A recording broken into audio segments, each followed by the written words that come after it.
오늘 제목을 한번 같이 읽겠습니다. 시작. 모세를 통해 배우는 인생의 목적. 여러분, 인생의 목적이 뭐라고 생각하십니까? 다른 말로 하면 여러분 지금 무엇을 향해 달려가고 계십니까? 흔히들 말합니다. 인생은 뭐 잘 먹고 잘 살면 되지 뭐, 행복하면 되지 뭐. 그럼 너무 인생이 너무 허무하지 않습니까? 왜요? 솔직히 얘기하면 우리는 행복할 때보다 불행할 때가 더 많잖아요. 내가 원하는 것을 얻을 때보다 내가 원하는 것을 얻지 못할 때가, 원치 않는 것을 얻을 때가 더 많은 것이 인생이잖아요. 그렇다면 인생의 목적이 무엇일까요? 그것을 모세를 통해 배워보기를 원합니다. 흔히들 결혼식은 참석 못해도 장례식은 꼭 참석하라 하는 말이 있지요. 왜요? 한 사람의 그 죽음 앞에 위로하는 것은 너무나 귀하기 때문입니다. 오늘 우리는 한 사람의 장례식에 참석하게 됩니다. 위대한 선지자 모세의 장례식입니다. 장례식에 참석하면 우리는 마음이 겸손해지죠. 그리고 나도 언젠가는 죽을 거라는 걸 비로소 그때 다시 생각해냅니다. 그리고 그 사람의 죽음 앞에 사람들이 하는 평가들이, 그 가족들이 고백하는 그 고백들처럼 나도 언젠가는 내 가족에게, 내 지체에게, 내 인생에 대해서 평가받을 것을 알게 됩니다. 그 무엇보다도 살아계신 하나님 앞에서 내 인생을 평가받게 될 것임을 알게 됩니다. 오늘 본문은 신명기의 마지막 장입니다. 더 나아가서 토라, 모세 오경이라고 하죠. 창세기, 출애굽기, 레위기, 민수기, 신명기, 이 토라의 마지막 장이기도 합니다. 이 토라의 마지막 장은 모세의 죽음으로 끝이 납니다. 세상 사람들은 죽음을 끝이라고 하죠. 근데 성경은 그 죽음을 다르게 정의하고 있습니다. 히브리서 9장 27절입니다. 한 번 죽는 것은 사람에게 정해진 것이요, 그 후에는 심판이 있으리니. 죽음이 끝이 아니라는 겁니다. 하나님의 심판이 그 죽음 뒤에 있을 것이라는 겁니다. 모든 사람이 죽는 것이 정해져 있는 것처럼 모든 사람이 하나님 앞에 심판대에 설 것이 정해져 있다라는 말입니다. 사랑하는 성도님들, 여러분은 이 심판대 앞을 준비하고 계십니까? 한 번 죽는 것은 사람에게 정해진 운명이며 하나님 앞에 우리의 인생을 결산해야 하는데 그것을 잘 준비하고 계십니까? 위대한 하나님의 사람도 이 죽음을 피할 수가 없었습니다. 오늘 본문 5절 말씀입니다. 이에 여호와의 종 모세가 여호와의 말씀대로 모압 땅에서 죽어. 위대한 하나님의 종 모세도 피할 수 없었다면 우리 모두도 피할 수 없을 이 죽음. 왜일까요? 왜 인간은 죽어야 할까요? 그것을 로마서 3장 23절은 이렇게 말해줍니다. 모든 사람이 죄를 범하였음에 하나님의 영광에 이르지 못하더니. 죄 때문입니다. 죄의 싹이 사망이기 때문입니다. 이 죄의 죽음은 육적 죽음뿐만 아니라 영적 죽음을 말하죠. 그래서 바울은 에베소 2장 1절에서 우리의 그 영적 상태를 이렇게 정의합니다. 그는 허물과 죄로 죽었던 너희를 살리셨도다. 우리는 영적으로 죽은 자들입니다. 왜요? 죄 때문에요. 그 죄로 인하여 하나님과 단절되어 있던 우리였습니다. 그런데 영적으로 죽은 우리를 살리시려고 우리 주 예수께서 십자가에서 죽으시고 부활하심으로 그를 믿는 저와 여러분들을 살려주셨습니다. 그것을 바울은 로마서 6장 23절에서 이렇게 정의해주고 있습니다. 죄의 삭은 사망이요, 하나님의 은사는 그리스도 예수 우리 주 안에 있는 영생이니라. 예수님 때문에 우리가 영생을 얻은 것입니다. 이스라엘의 가장 위대한 왕 다윗도 이 죽음을 피할 수 없었습니다. 그런데 이 다윗은 죽음 앞에 참으로 담대히 이렇게 고백합니다. 열왕기상 2장 2절 말씀입니다. 내가 이제 세상 모든 사람이 가는 길로 가게 되었노니 솔로몬 너는 힘써 대장부가 되고. 죽음 앞에서 이렇게 담담히 고백합니다. 그리고 너도 이 죽음을 슬퍼하기보다 너에게 주어진 이 삶을 잘 감당해라 라고 유언하고 있습니다.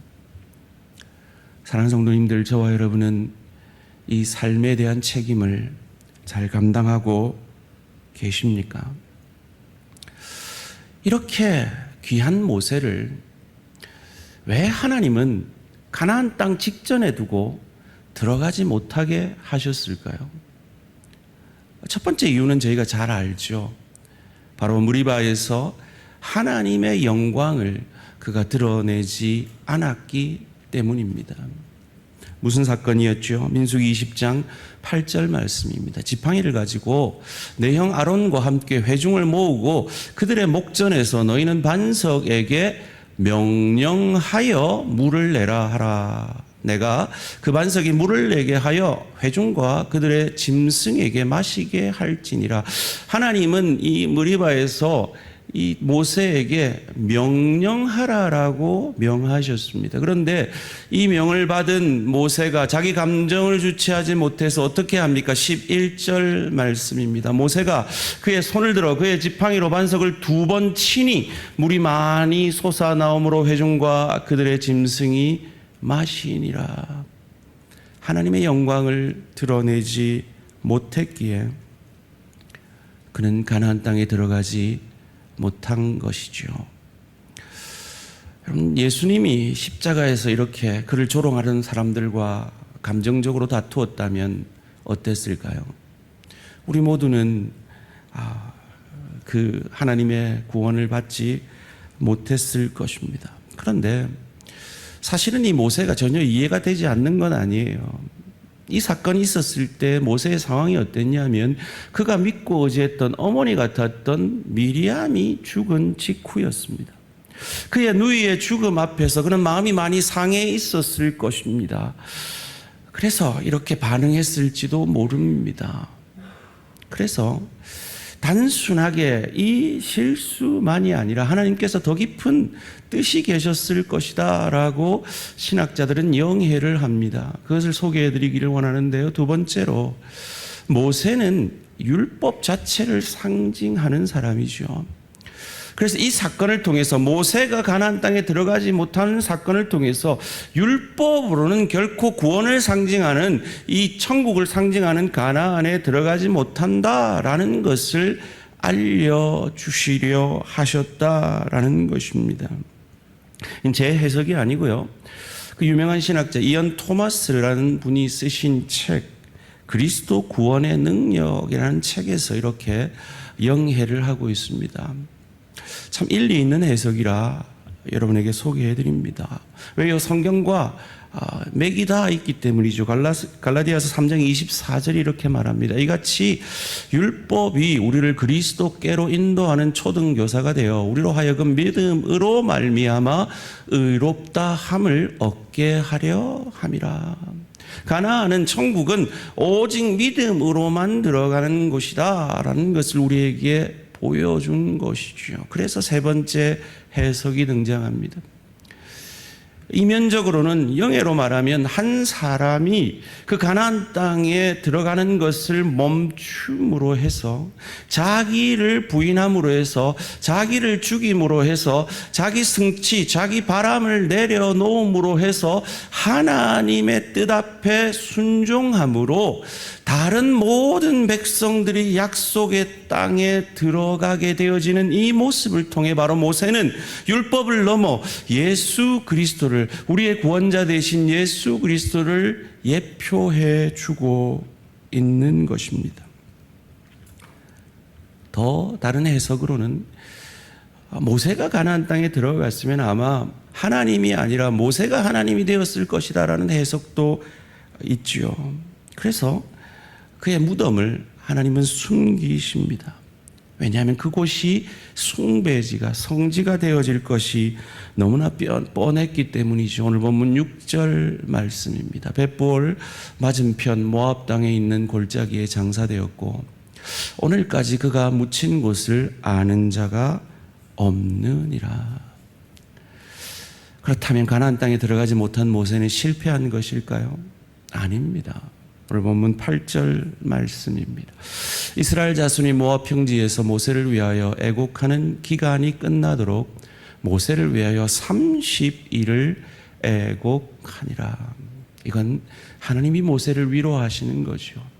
하나님이 모세의 삶을 칭찬해 주시는 모습입니다. 최고의 경의를 표하고 있는 것이죠. 모세는 그의 죽음까지도 인생이 어떠한 방향으로 나아가야 하며 인생의 목적이 무엇인지를 너무나 잘 보여주고 있는 것입니다. 자, 그렇다면 모세를 통해서 배울 수 있는 인생의 목적이 무엇일까요? 첫 번째로, 인생의 목적은 행복하려 하는 것도 아니고 잘 먹고 잘 사는 것도 아니고 하나님이 내게 맡겨신 사명을 잘 감당하는 것임을 모세는 그의 인생을 통해 우리에게 보여줍니다.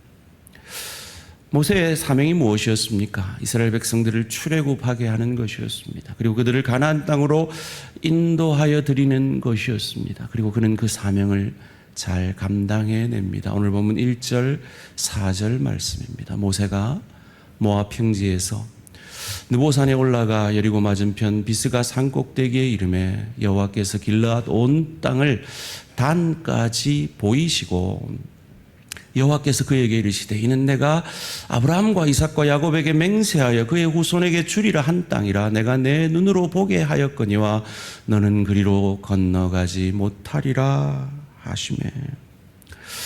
가나안 땅의 그 비스가 산의 가장 꼭대기 이 최고봉인 이 비스가의 느보산에 있는 그 비스바에 서서 그 가나안 땅을 보여주시고는 백성들은 들어갈 거지만 너는 들어가지 못한다라고 말씀하십니다. 여러분, 모세가 어떤 삶을 살았는지 우리는 잘 알죠. 그리고 그 모세의 삶을 히브리서 기자는 아브라함 다음으로 길게 이렇게 기록하고 있습니다. 히브리서 11장 24절에서 30절 말씀입니다. 믿음으로 모세는 장성하여 바로의 공주의 아들이라 칭함받기를 거절하고 도리어 하나님의 백성과 함께 고난받기를 잠시 죄악의 낙을 누리는 것보다 더 좋아하고 그리스도를 위하여 받는 수모를 애굽의 모든 보화보다 더 큰 재물로 여겼으니 이는 상주심을 바라봄이라. 믿음으로 애굽을 떠나 왕의 노함을 무서워하지 아니하고 곧 보이지 아니하는 자를 보는 것 같이 참았으며 믿음으로 유월절과 피 뿌리는 예식을 정하였으니 이는 장자를 멸하는 자로 그들을 건드리지 않게 하려 한 것이며 믿음으로 그들은 홍해를 육지같이 건넜으나 애굽 사람들은 이것을 시험하다가 빠져 죽었으며 믿음으로 7일 동안 여리고를 도니 성이 무너졌으며. 그럼 좀 특이한 걸 발견하지 않습니까? 우리는 모세의 삶을 알잖아요. 그는 살인자였습니다. 그리고 그는 넘어졌던 자였습니다. 그런데 성경은 그것을 기록하지 않고 그가 사명을 감당한 그것만 하나님이 기억하시고 그것만 기록하게 하셨습니다. 사랑하는 성도님들, 이것이 부족하고 연약한 저희들이 사명을 감당할 때 하나님이 우리를 대하시는 방법임을 믿으시기를 주님의 이름으로 축원합니다. 저와 여러분들은 여전히 부족합니다. 그 부족함에도 사명을 감당하려 몸부림칠 때 하나님은 그것만 기억하고 그것만 칭찬해 주실 겁니다.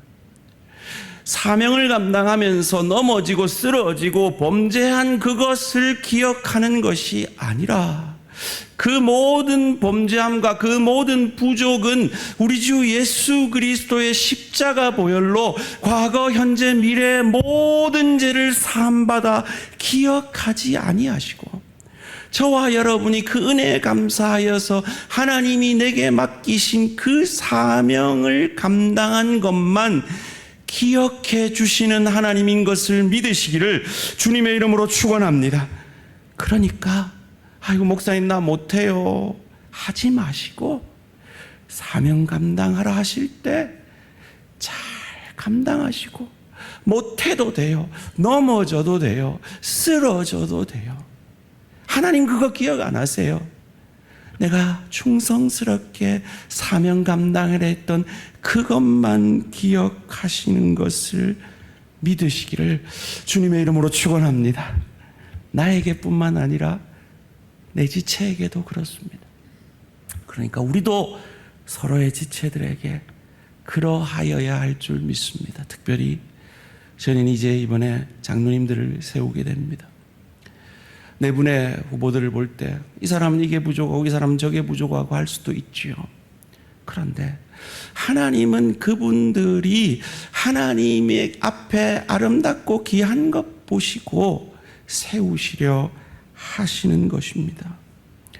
장로 후보들에게도 그 동일한 마음을 가져주시기를 주님의 이름으로 축원합니다. 축원합니다. 그리고 저한테도요. 아멘. 장로님들한테도요. 여러분 구역장님들한테도요. 우리 부족하잖아요. 제가 모자라서 여러분 앞에서 이렇게 이끌고 있겠습니까? 우리 다 부족해요. 그런데 하나님 은혜 감사함으로 사명 맡기셨기에 그거 감당하고 하나님은 제 부족한 거 연약한 거 안 보시고 그래 얘 쓴다 그거 보시는 거 기억하시고 여러분도 여러분 자신에 대해서 리더들에 대해서 여러분 지체들에 대해서 하나님의 마음을 가져주시기를 주님의 이름으로 축원합니다. 두 번째로 인생의 목적은 사명을 감당하기 위해 건강하게 사는 것입니다. 7절 말씀, 이 말씀이 육신이 되어지기를 사모하며 함께 읽습니다. 시작. 모세가 죽을 때 나이 120세였으나 그의 눈이 흐리지 아니하였고 기력이 쇠하지 아니하였더라. 이 모세의 축복이 우리 모든 대한가족들의 것이 되어지기를 주님의 이름으로 축원합니다. 9988-234 하시기를 주님의 이름으로 축원합니다. 이건 아멘 잘하시네. 여러분 하나님이요 인간에게 주신 최대 수명이 얼마일까요? 창세기 6장 3절은 그 최대 수명이 120년이다라고 말합니다. 왜요? 육신이 됐기 때문에요. 이전 세대는 영적인 것에 관심이 많았지만 그 영적인 것을 내려놓고 육의 것만 관심이 많은 이 세대에게 허락한 최대 수명이 120년이다라고 우리에게 가르쳐 줍니다. 실제로 참 하나님 대단하신 게요. 오늘날 과학자들이 인간의 한계 수명을 120세로 보더라고요. 참 수천 년 전에 쓰여진 이 모세 오경을 통해서 하나님이 오늘날의 이 기대 수명까지도 맞추시는 하나님이시다라는 생각을 하게 됩니다. 한때 우리 한국에 최대 유행했던 노래가 있었죠. 100세 인생이라고.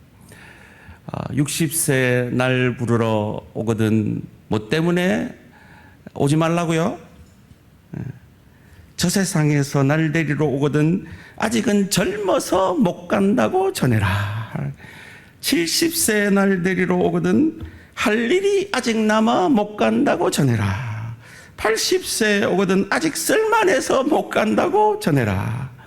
90세 오거든 알아서 갈 테니 재촉 말라고 전해라. 100세에 오거든 좋은 시에 알아서 간다고 전해라. 근데 이 죽음이란 놈이 포기를 안 하니까 다시 80세에 또 데리러 오거든 자존심 상해서 못 간다고 전해라. 이렇게 말하더라고요. 근데 이 노래를 제가 살펴보니까요, 150세에 또 데리러 오거든 이미 갔다고 전해라. 그러더라고요. 한계 수명을 아는 거죠. 그러면서 이렇게 마치더라고요. 우리 모두 건강하게 살아갑시다. 이렇게 마치면서 이 노래가 끝나는데요. 그럼 오래 사는 거 중요하죠. 그런데 오래 사는 것보다 더 중요한 것 건강하게 사는 겁니다. 소원합니다. 우리 대한가족들 건강하게 오래 사시기를 주님의 이름으로 축원합니다. 그보다 더 중요한 게 있습니다. 오래 사는 것보다 더 중요하고 건강하게 오래 사는 것보다 더 중요한 게 있는데 그것은 건강하게 오래 살아 사명을 끝까지 잘 감당하는 것입니다. 목회자들은 이분을 다 잘 알아요. 그리고 아마 제가 언젠가 설교 때 이분 설교를 소개해서 기억하고 계신 분들이 계실지 모르겠습니다. 미국 복음주의의 거장인 존 파이퍼라는 목사님이 하신 비극적인 인생이라는 주제의 설교입니다. 그분은 그 설교에서 비극적인 인생의 사건을 소개합니다. 70대, 80대가 된 루비 앨리슨이라는 80대 여인과 로라 에드워즈라는 70대 여인의 이야기입니다. 이분들은 카메룬에서 교통사고로 비극적 죽음을 맞이합니다. 그런데 그분들은 의사로서 그곳에서 은퇴한 이후에 의료 선교를 하다가 그런 비극적 죽음을 맞이했다라고 소개하면서 이 목사님 그보다 더 비극적인 인생을 소개하겠다 하면서 리더스 다이제스트의 말을 통해 50대에 은퇴하여서 플로리다 해변에서 보트를 타며 조개 껍질을 줍는 인생이 그들의 인생보다 더 비극적인 인생이라고 설교합니다. 왜일까요? 이 의료 선교를 하시다가 교통사고로 순교하신 이분들은 하나님 앞에 갔을 때 그래 사명 잘 감당하다 와서 고맙다 그 소리 들을 것이지만 이 50대 은퇴하고 조개 껍질 줍는 그들 인생은 하나님 앞에 가서 하나님 이 조개 껍질 이쁘죠? 이럴 인생이기에 비극적인 인생이다라는 것이죠. 그림을 한번 보여드리겠습니다. 여러분은 조개 껍데기 줍는 인생을 사시기 원합니까? 그래서 작은 행복만을 위해 사시기를 원하십니까? 아니면 하나님이 여러분에게 맡기신 사명을 끝까지 감당하시다가 하나님의 부르심을 받기를 원하십니까? 여러분, 왜 조개 껍데기 인생이 비극적인 인생일까요? 그것은 하나님이 그들에게 주신 인생의 목적을 잃어버린 인생이기 때문이죠. 인생의 목적이 무엇입니까? 고린도전서 6장 20절입니다. 값으로 산 것이 되었으니 구속하였으니 속량하였으니 내 핏값으로 너희를 샀으니 그런즉 너희 몸으로 하나님께 영광을 돌리라. 우리의 인생의 목적이 하나님께 영광을 돌리며 사명 감당함으로 하나님께 영광을 돌리는 인생이 우리의 인생의 목적이기 때문입니다. 이를 위해서 우리는 영적, 육적인 건강을 잘 준비해야겠습니다. 디모데전서 4장 8절 말씀입니다. 육체의 연단은 약간의 유익이 있으나 경건은 범사에 유익하니 금생과 내생의 약속이 있느니라. 소원합니다. 우리 성도님들 9988-234 하시려면 온천천 열심히 걸으시기 바랍니다. 그 육체의 연습은 약간의 유익이 있을 것입니다. 그러나 경건은 예수 닮아가는 그 일은, 사명 감당하는 그 일은 범사에 유익하니 금생에도 유익하고 내생에도 그 좋은 천국을 누리고 즐길 수 있는 실력자로, 인격자로 준비되어져 가며 하늘 상급을 받게 될 것입니다. 마지막으로 모세를 통해 배우는 인생의 목적 세 번째는, 인생의 목적은요, 한번 같이 읽어볼까요? 시작. 인생의 목적은 사명을 잘 감당하기 위해 건강하게 살아 하나님께 인정받는 것입니다. 오늘 보면 10절 말씀 함께 읽습니다. 시작. 그 후에는 이스라엘의 모세와 같은 선지자가 일어나지 못하였나니 모세는 여호와께서 대만하여 하시던 자요. 정말 위대한 칭찬이죠. 전무후무한 선지자다. 모세는 이런 칭찬을 받은 자였습니다. 하나님을 대면하여 아시던 자다. 무슨 말입니까? 하나님이 잘 아는 모세였다라는 겁니다. 하나님이 만나고 싶었던 모세였다라는 겁니다. 하나님과 교제를 통해서 그를 잘 알았다라고 말합니다. 사랑하는 성도님들, 하나님이 여러분 아세요? 하나님이 여러분 잘 알고 계세요? 하나님까지 가려니까 너무 복잡합니다. 그죠? 여러분의 목자인, 담임 목사인 제가 여러분을 잘 아나요? 여러분의 구역장님들이 여러분을 잘 아시나요?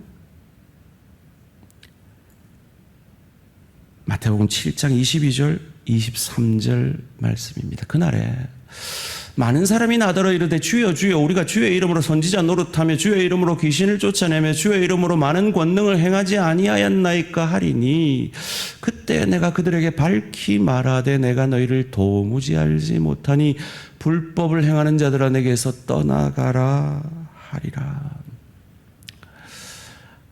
제가 최대한 양보해서 제가 여러분을 잘 몰라도 괜찮다고 칩시다.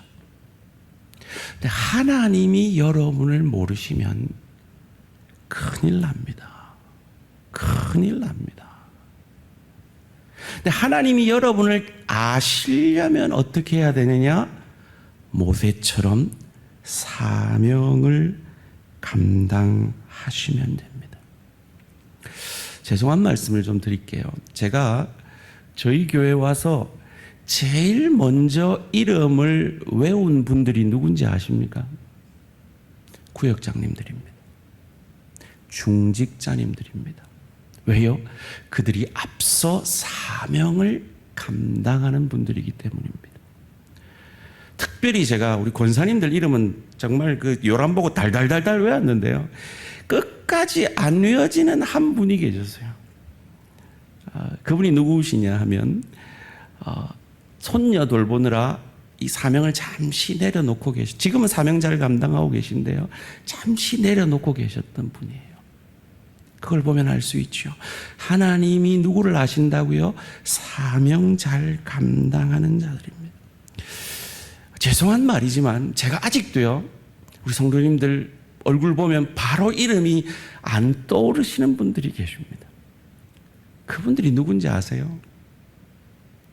죄송하지만 대한가족의 삶 안 하신 분들이 그래요.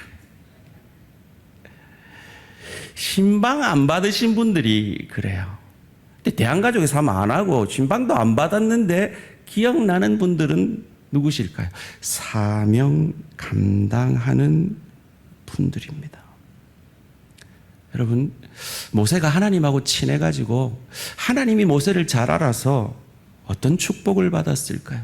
모세가 하는 모든 일에 대해서, 모세가 바라는 모든 것에 대해서 하나님이 그 기도를 응답해 주셨습니다. 왜요? 사명을 감당했기 때문에. 저는 이 축복을 우리 모든 대한가족들이 받기를 원합니다. 11절 12절 말씀 사모함으로 함께 읽습니다. 시작.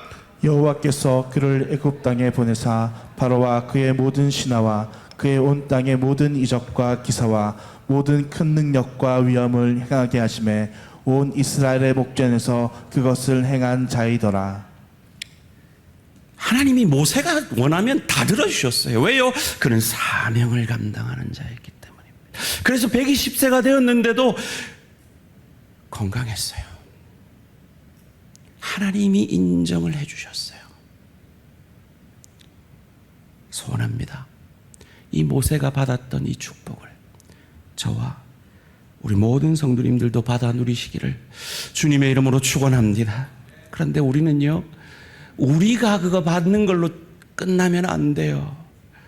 그것을 다음 세대에게 전달해 줘야 돼요. 오늘 본문 9절 말씀입니다. 모세가 눈의 아들 여호수아에게 안수하였으므로 그에게 지혜의 영이 충만하니 이스라엘 자손이 여호와께서 모세에게 명령하신 대로 여호수아의 말을 순종하였더라. 여기서 여호수아에게 안수했다라는 이 안수라는 단어가 사마크라는 원문인데요. 이 뜻이요, 기대어 세우다, 버텨준다 라는 뜻이에요. 무슨 말입니까? 상대를 세워주고 이를 위해서 버티어서 준 것이 모세의 사명이었고, 이를 통해 여호수아를 세워 그들에게 백성들이 순종하게 한 것, 그것이 모세가 끝까지 감당했던 사명이라는 것이죠. 바로 저와 여러분들이 다음 세대를 위해 버티어서 주고 있어야 한다라는 것입니다. 다음 세대 자녀들을 키우고 계신 우리 부모님들, 모세처럼 그냥 행복하기 위해 사는 인생 아니라 사명 감당하는 인생.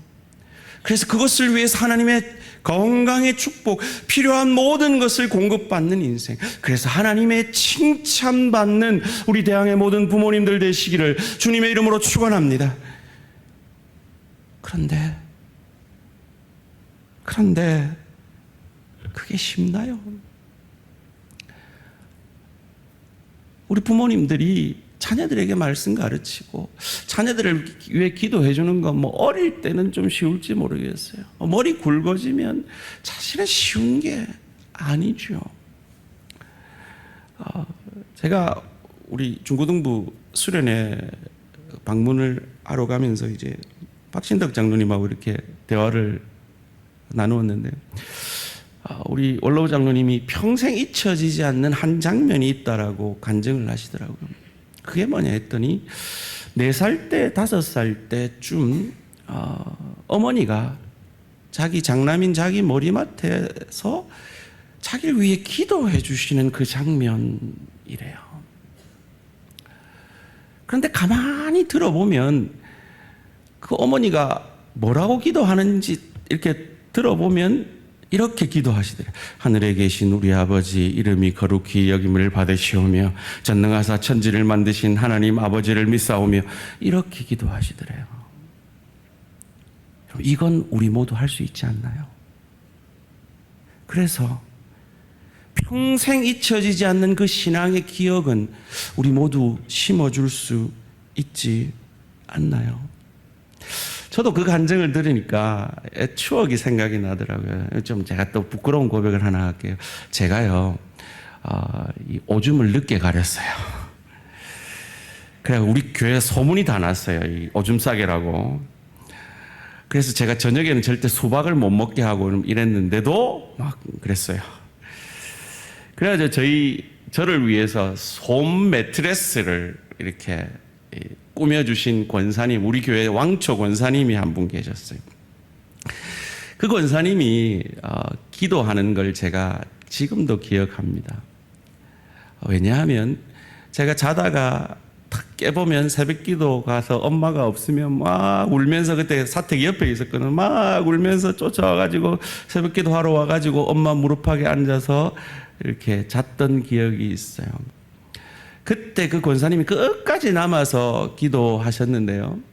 뭐라고 기도하냐면 거듭나게 해주시옵소서, 거듭나게 해주시옵소서, 이렇게 기도를 하는 거예요.